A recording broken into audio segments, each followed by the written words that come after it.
Hi friends, devil ఈ movie రివ్యూని అయితే ఇప్పుడు మనం చూద్దాము.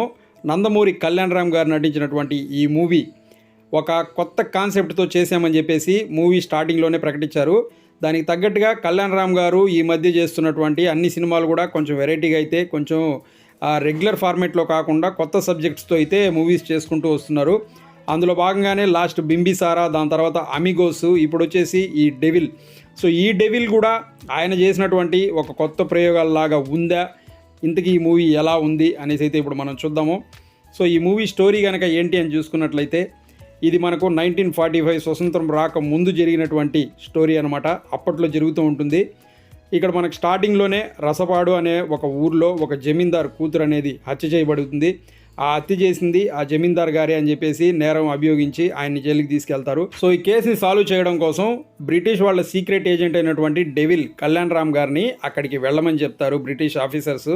ఈయన అక్కడికి వెళ్లే ముందు వాళ్ళని అడుగుతాడు, ఇంత చిన్న కేసుని నేను వెళ్ళి సాల్వ్ చేయాలన్నా అనేసి. అప్పుడు వాళ్ళు ఈయనకి ఒక సీక్రెట్ మిషన్ అనేది అప్పగిస్తారనమాట. ఆ మిషన్ ఏంటి అంటే, నేతాజీ సుభాష్ చంద్రబోస్ గారు ఇండియాకి అయితే వస్తున్నారు, ఆయన వచ్చి ఇండియాలో ఎక్కడ ఉండబోతున్నారు, ఎక్కడికి వెళ్ళబోతున్నారు అన్న కంప్లీట్ విషయాలన్నీ రసపాడు అనే ఊర్లో ఉన్నటువంటి ఒకరికి తెలుసు.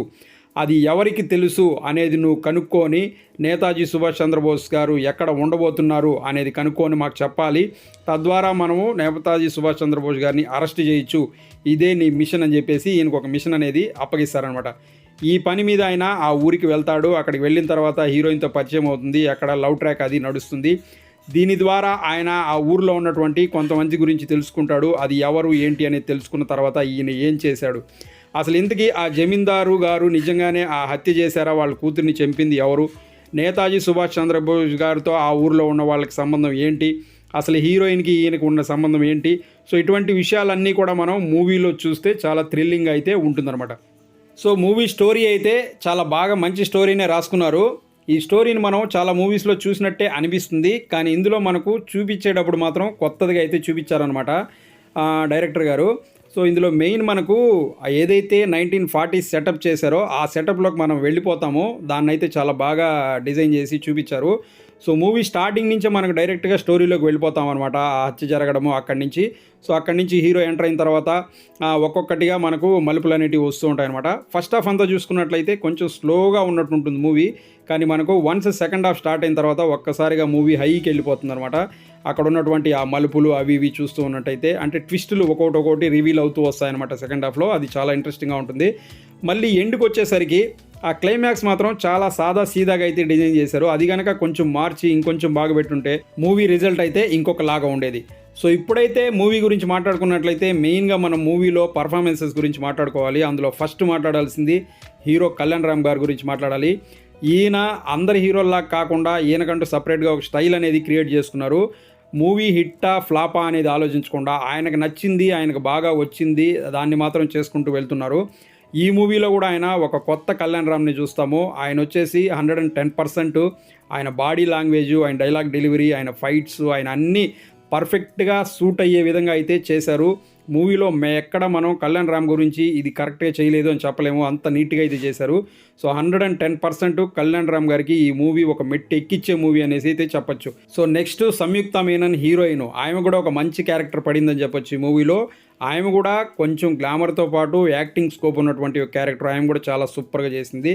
నెక్స్ట్ మాలవిక నాయర్, ఈమె కూడా ఒక మంచి క్యారెక్టర్ అయితే వచ్చింది. ఆమె చేసింది కొంతసేపే అయినా ఆయన క్యారెక్టర్ గుర్తుండిపోయే విధంగా అయితే ఉంటుంది, అంత బాగా అయితే చేసింది. నెక్స్ట్ సత్య ఒక క్యారెక్టర్ చేశాడు, అతని క్యారెక్టర్ కూడా బాగుంటుంది. సో అలాగే షఫీ, రాజేష్ వీళ్ళు కూడా కొన్ని మంచి క్యారెక్టర్స్ అయితే చేశారు, వాళ్ళ క్యారెక్టర్లు కూడా చాలా బాగుంటాయి. సో ఎవరైతే యాక్టర్స్ యాక్ట్ చేశారో వాళ్ళందరూ కూడా వాళ్ళ పరిధి మేరకు చాలా బాగా చేశారని చెప్పొచ్చు. నెక్స్ట్ మూవీలో మ్యూజిక్ గురించి మాట్లాడుకున్నట్లయితే మ్యూజిక్ సాంగ్స్ పరంగా మనము ఏమీ లేవని చెప్పొచ్చు, ఉన్నా లేనట్టే అని చెప్పొచ్చు. బ్యాక్గ్రౌండ్ స్కోర్ మాత్రం చాలా బాగుంది. క్లైమాక్స్కి వచ్చేసరికి ఆ బ్యాక్గ్రౌండ్ స్కోర్ కూడా కొంచెం మనకు బాగా ఇచ్చినుంటే బాగుండేది అనిపించింది. బ్యాక్గ్రౌండ్ స్కోర్ అయితే క్లైమాక్స్లో మాత్రం అంతగా లేదని చెప్పొచ్చు. మెయిన్గా మాట్లాడాల్సింది కెమెరా వర్క్ గురించి మాత్రం మాట్లాడాలి. ఆ 1940sలో ఉన్నటువంటి దాన్ని మనకు చాలా నీట్గా అయితే ప్రజెంట్ చేశారు. సినిమా చూస్తున్నంతసేపు మనము ఆ పాతకాలం 1940s ఏదైతే ఉందో ఆ కాలంలోకి వెళ్ళిపోయినట్టుగా ఉంటుంది. ఆ విధంగా అయితే క్రియేట్ చేశారు. ఆ ఆర్ట్ కానీ అలాగే దాన్ని చూపించిన విధానం కానీ చాలా చాలా సూపర్గా ఉంది. ప్రొడక్షన్ వాల్యూస్ మాత్రం చాలా రిచ్గా ఉన్నాయన్నమాట. మూవీ డైరెక్టరు ప్లస్ ప్రొడ్యూసరు ఒకరే.